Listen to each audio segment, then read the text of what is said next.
Hello. How's everybody doing?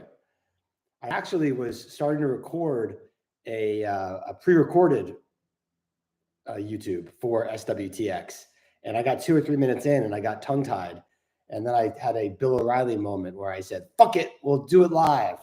So this is actually easier than me worrying about getting words wrong or sentences wrong, and I'm not going to start editing videos, and I don't have the time for any of that shit. By the way, I've never said this in 4 years, ever, but you should subscribe to the feed if you want to know when I post a new video or when I'm going to go live. I don't have any kind of regular videos I put out. So hit that subscribe button, baby. And that's how you'll know whether or not I put out any new ideas. Plenty of you aren't subscribing. You should be subscribing. So where do we begin? This is a crazy day. I am so bullish on SWTX that I can't help myself but do a live video and talk more about it. Now, my caveat here is this. I have gotten tremendously burned twice before with advanced talk articles regarding biotechs, okay? The first one was SGEN back in 2022 or 2023. It was over the summer, and they said a deal could be completed in the next few weeks, and it broke. And then SGen was then sold anyway. 9 months later, 8 months later, I was not involved in the ultimate sale. The second one was CYTK, which most people on here I think are familiar with. That was in advanced discussions with Novartis in January of last year. That was a deal could be signed as soon as this week. And Reuters and the Wall Street Journal confirmed it. And that broke just a few days later. So I have a pretty bad track record with advanced discussion biotech stocks. And if this one doesn't work out, I am hanging up the hat with advanced discussion biotech stocks, okay? But I continue to believe that while those did not work, and there's plenty that do work, of course, this is not the same situation, okay? So let's start from the beginning. Reuters puts out an article that says that 3 sources say SWTX is in advanced discussions with Merck and a deal can be signed in the coming weeks. Okay, not this week, not within days, but weeks. Okay. Later on that day, which is 2 weeks ago, 2 weeks and 1 day, so 15 days ago, Merck comes out and says they are in advanced talks with SWTX, but there are critical milestones or events that have not been reached yet. Okay. That freaks the market out. The stock goes down. Okay. The next day, SWTX gets approval for their drug. Stock goes up, right? I know I'm recapping a lot of things I did in my last video, but bear with me.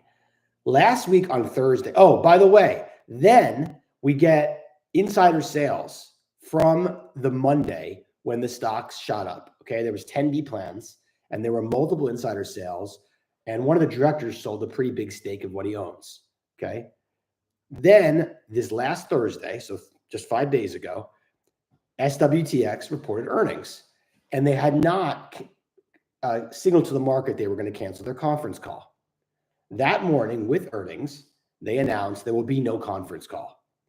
Apparently, that sent the stock up to above 60, and there were more 10B plans that were triggered.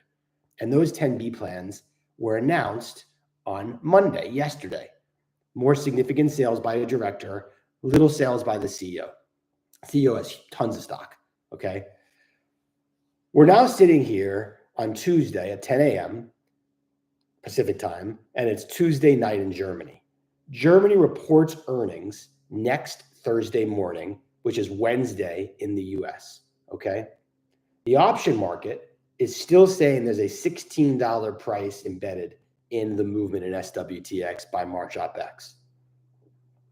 What is going on here? Okay. The most important part of this puzzle, in my opinion, is the canceled conference call on Thursday. Okay. We no longer have to wonder whether or not SWTX has run a process or is running a process.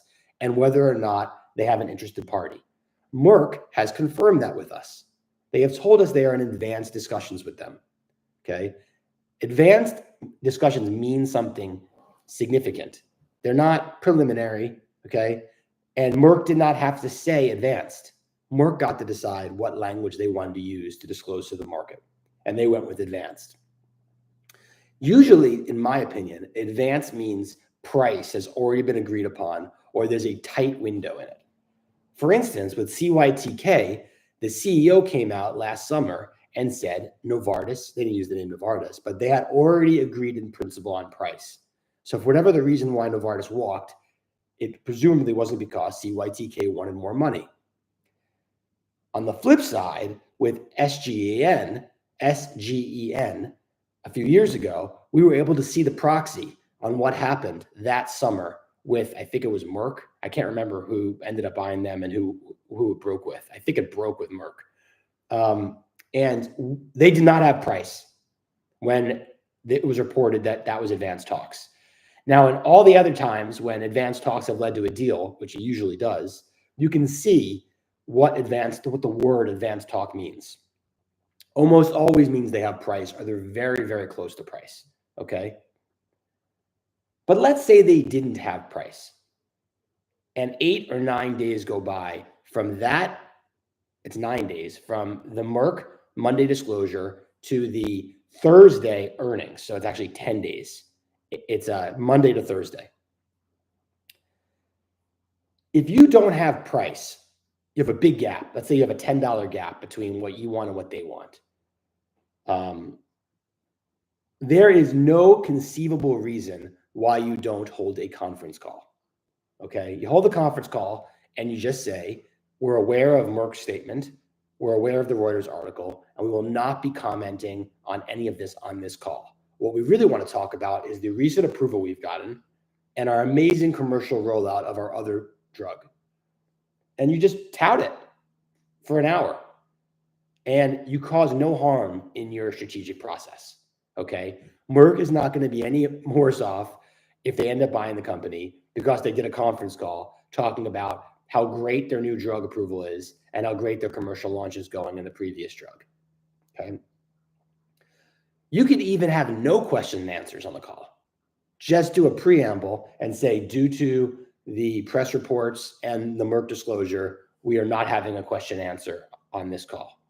But you can still do Q&A. Just talk about the drug and your rollout, your expected rollout. There is literally only one reason why you do not hold that conference call.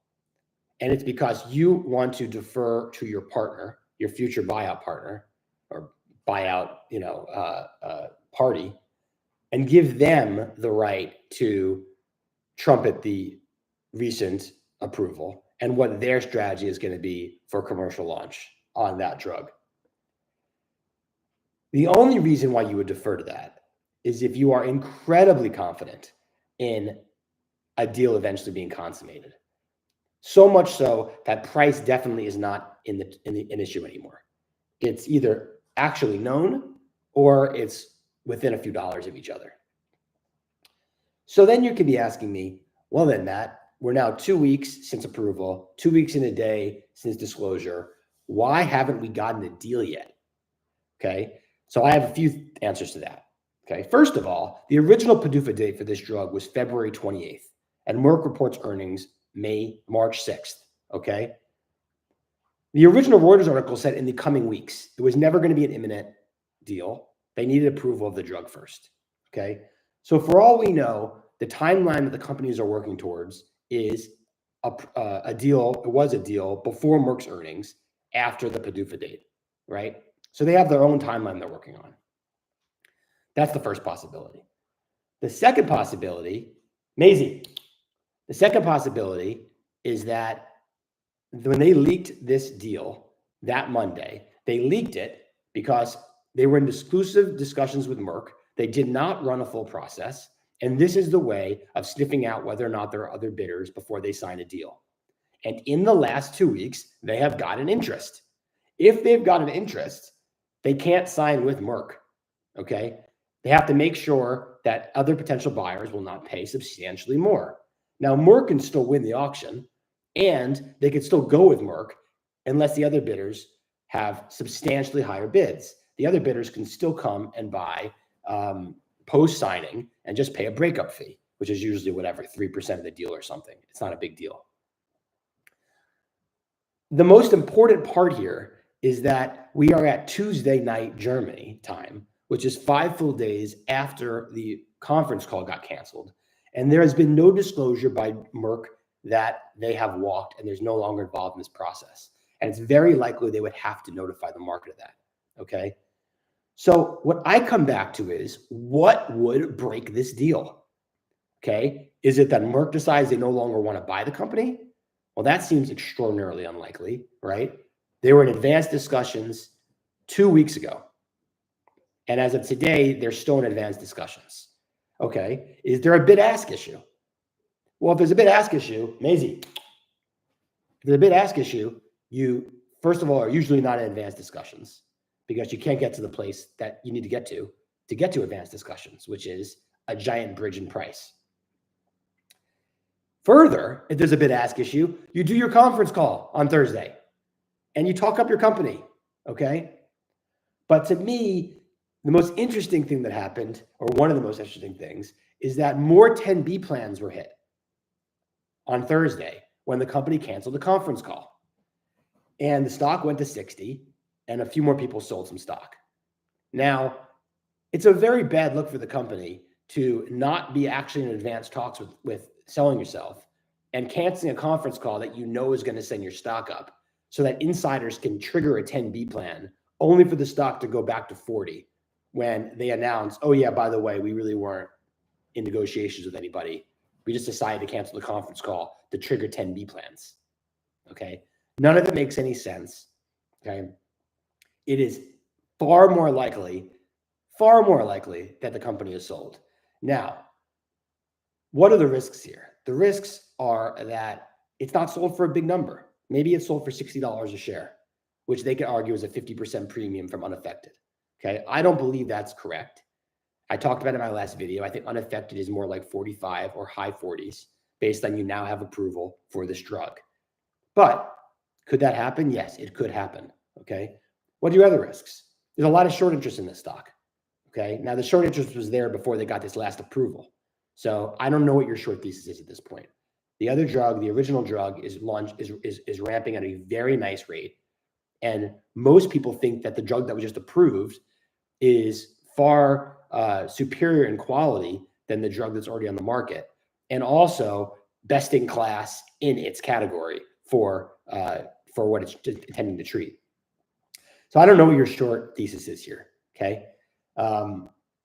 What I see is a broken biotech market that is taking this down with it. I mean, it's not, look, it's down 50, it's 54. It's above where it was the Monday after Reuters article, which was 52, 53. Okay. It's hardly, if you zoom out, it's hardly been decimated, right? But the difference between now and 2 weeks ago is you have approval of the drug, you have Merck confirming, and you have a canceled conference call. So I don't know what the timeline is. I think we will find out in the next 1 week whether or not Merck is buying them. I think if Merck is going to buy them, it should happen by next Wednesday. If we hear nothing from the company or from Merck by next Wednesday, it's almost certainly a bidding war, not a break. Okay, that'll be super interesting how that plays out. You might get an article that confirms the bidding war. I don't know. Now, I want to be clear. There's a lot of risk in a break here, right? The straddle's pricing at a $16 move. Okay, this could very easily go below $40 in a break on kind of first blush, given this biotech tape. So, you know, while I have it as a very big position, I'm comfortable with those risks based on how I size things. Also, by the way, somebody tried to email IR on Thursday asking if they will do a call with them. And they said they are blacked out right now from both sell side and buy side. I mean, obviously, but I don't even know how they unblack themselves out. Is there going to be a press release we get that says we're doing a conference call next week to talk about Q4 earnings and 2025 now that we're not selling ourselves? Like I've never seen anything like this before, right? So remember, this wasn't a formal process. Would I sell 40 puts? No, I do not like selling 40 puts, and I will tell you why. For every 40 put you sell, in my mind, is a share you can't own, because it just adds tail risk to the idea. And I want upside here, right? So if I had to walk you through the most conservative ways to play this, to me, the most conservative way to play this would be selling a 50, 55, or 60 put, right? That's the equivalent of a covered call. And all you're betting on is a deal. If you sell a 50, 55, or 60 put, you're just hoping a deal happens, and the deal happens for at least $61 if it's a $60 put you're selling. That's the most conservative way to play this, I think, okay, where you're going to make the most money given the risk you're putting up. Okay, the second way you could play this is through a call spread, where you max out the amount of money you can lose. I've said previously my favorite call spread is the March 55-65 call spread. Today, those can be put on for $5 or less, somewhere between $4.50 and $5. Okay, for that, you're going to double your money if you get a deal at least 66, 66.50. And there's some risk it won't be 66.50. So you have some price risk there, okay? And then the most aggressive way to play it, for me, would be just owning common. Note, I didn't say buy 65 or 70 out of the money calls. I do not like those trades, right? I don't want to bet on some huge price here. The only things I'm confident about here are that I think there'll be a deal, and I think the deal will be north of $60 a share, really north of $65 a share. Selling 40 puts, you collect $2, collect $1.80. I think in minute one, the stock probably does go below $40 in this tape. So you will lose money there, and vol will go up a lot. Well, vol will collapse because there's no deal anymore. Sorry, that's not what I meant to say. But that $40 put's not going to be trading at intrinsic when the stock's $40. So maybe it goes to $3, it goes to $4. I don't know. I don't know what it'll do, but it's just not the way I would play it. I think I pretty much covered it here. So look, let's see what happens. Okay, let's see what happens. By the way, I don't think I even showed you guys this. Check out my new water bottle. I've been collecting Nordstrom gear. I also have this.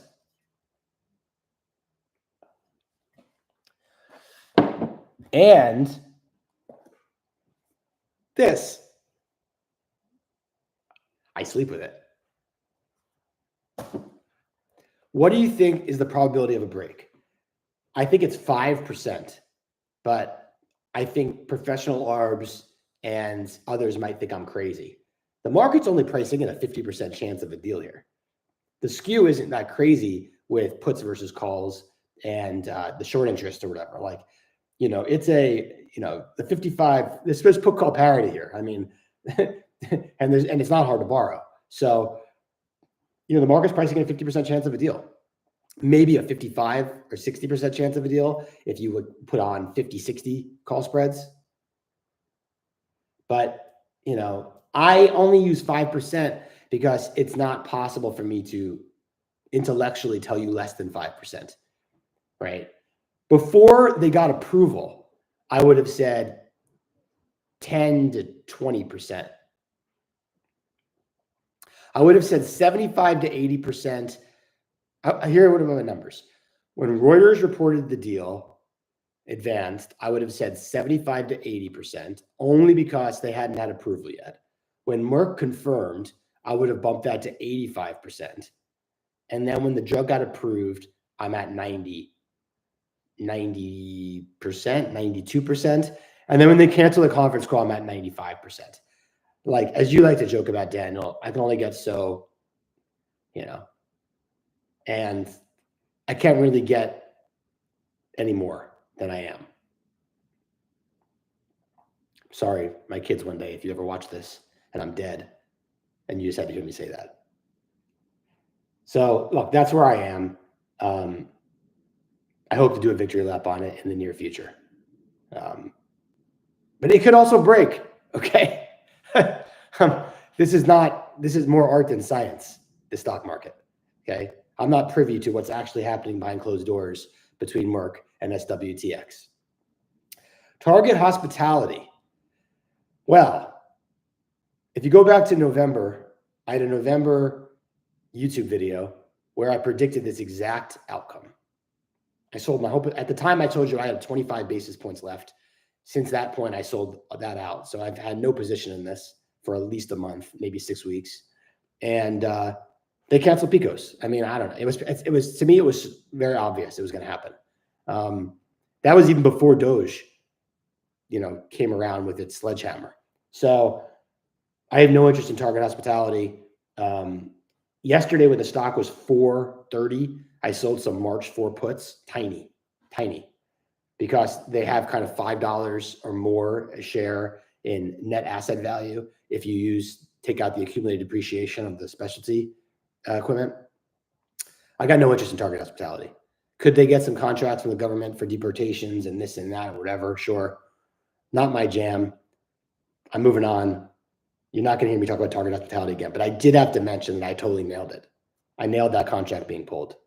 And it definitely was not priced in. There were puts available for whatever, 20 cents, 25, March 8 puts available for like 20, 25 cents. And I bid for them a few weeks ago and I did not get any. So that stings. I did not profit off of it going down 50%. Let's talk BBIO. So BBIO did a convertible deal yesterday and they're replacing it. They're replacing expensive term loan with a convert. I'm fine with this deal. It's 5% dilution probably at what will be, mid 40s kind of price point, mid high 40s. It's a conservative way to go to get off the expensive debt you have on your balance sheet. Take advantage of what the stock's doing. It means they're not going to do a stock secondary anytime soon, which I was concerned they would do to bridge themselves to profitability. And as you can see, the stock is just down like every other biotech today. So it's actually trading really well off of this news, and I'm pleasantly surprised about it. The last thing I want to talk about, though I talked about last time, is KROS. KROS and Sage are two of my biggest positions. I mentioned them in pretty big detail last time, so I don't really want to go into it too much, but I just remain incredibly enthused with KROS. You're basically looking at a company with $17 a share in cash, trading at 10.70, with another $10 to $15 in value for their Takeda partnership, which is basically like a CVR, but the CVR goes to the company. So even if KROS went bankrupt, went to zero, they would have to they'd have to distribute that value of that partnership, which is a royalty, commercial milestones, etc., to its shareholders. That's in practicality, they would never do that, but it has permanent value above and beyond the enterprise value of KROS. So 17 in cash, 10 to 15 in this other asset gets you to $30 versus 10.70. It's only burning probably about 25 million a quarter now on a $750 million cash balance.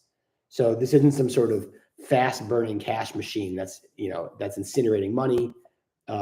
If a year from now you still didn't have any progress on their pipeline and their obesity drug, which is now for DMD, I think it's 065, you would have, instead of $17 in cash, you would have like $14.50 in cash. They burn $100 million. So a year from now, you're looking out at $14.50 versus $10.70, and then also 10 to 15. So 25 to like 25 to 30, basically, you're looking at a year from now, if they just incinerate a year's worth of cash and nothing to show for it. Now, I think they could have something to show for it. They're going to show us phase 1 data in the 065 in the next 4 weeks. Okay. And that data might be really compelling. And it might show you that this really could work in DMD. Currently, it's trading at 35 cents on the dollar. So you don't need a lot to happen if it goes to positive enterprise value, you're into your 20s, you really should be into your 30s because the Takeda partnership has value. Into the 20s doubles you from here. So again, in a tape like this, I love ideas like this. And yeah, I love KROS. So regarding Sage, it's exactly what I talked about last time. That drug is doing very well. Sales came out on a weekly basis, so you have to have access to it. And it hit all new prescription highs last week. And your risk there is you have an entrenched management team, an entrenched board, and you never know what's going to happen with that process. But these are the kinds of ideas I'm gravitating towards in this awful tape with this very volatile administration, right? SWTX should not be hurt by short-term market fluctuations like this. Either they're going to have a deal in the near term or they aren't, and they're not going to get scared based on XPI going down a few percent. I think I covered basically everything. I got BLCO very wrong. I've blown out of most of that, not because I don't think there's value there.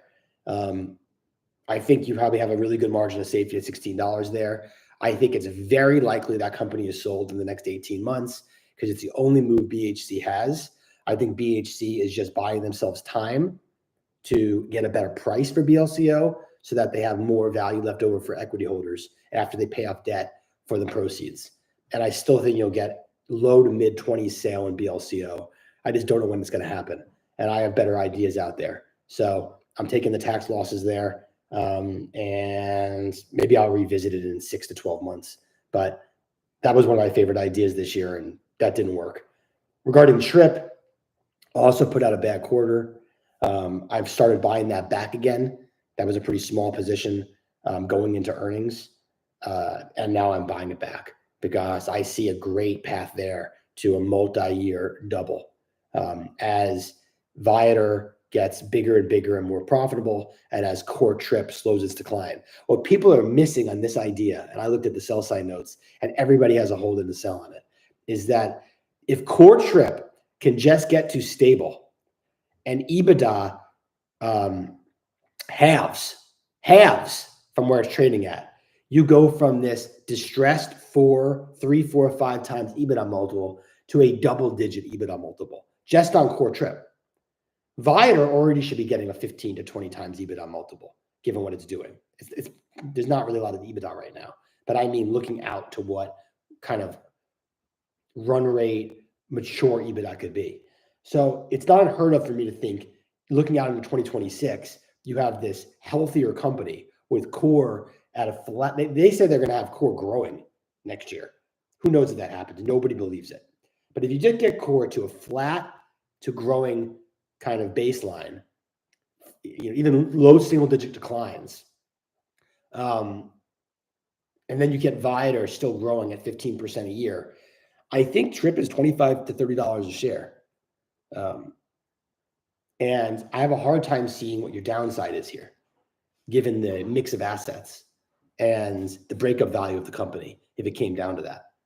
Remember, you have a strategic bidder that bid $18 to $19 for this in January. And I'm sure that wasn't their best and final. So there's somebody there for it, 20%, 25% higher than where it's trading right now. And the board just said no. So you have to like that. So I think, I do, Brendan. I mean, I think everybody thinks the unmet conditions are approval of the drug. They had to say in that disclosure that there are binary things that need to happen that have not happened. And it's almost certain that those conditions were the drug, maybe the drug's label. Someone said, well, it's plural. It would read very weird to say there is an unmet condition that needs to be met. If they said that singular, then you would know for sure it was the approval. And when the approval comes, you would assume that it's going to get bought like the next day. And Merck can't say that. Merck has to have some negotiating leverage here, right? Even if they don't have exact price, they need to stay in the driver's seat and say there are conditions unmet. Those conditions could be whatever Merck wants them to be. Most likely, it is only that approval. It could also be the supervisory board at a German company that has to approve it. So Merck did that out of respect for the supervisory board, because without their approval, they can't go forward with this. Man, this tape is so bad. I'm having a tough 3 days, let me tell you. Wow. All right. Well, thanks everybody. I'm glad we got to do this. Thank you, Eldar. And we'll see soon enough. Look, we should see, you can get an article any moment that it broke. You can get an article any moment that there's a bidding war, or we could just wake up to a deal. The deal is most likely going to happen between 3 and 4 in the morning Pacific, if it happens. So 6 and 7 a.m. Eastern. Almost certainly wouldn't happen after 7:15 a.m. Eastern in the morning. So fingers crossed. Take care, guys. Bye.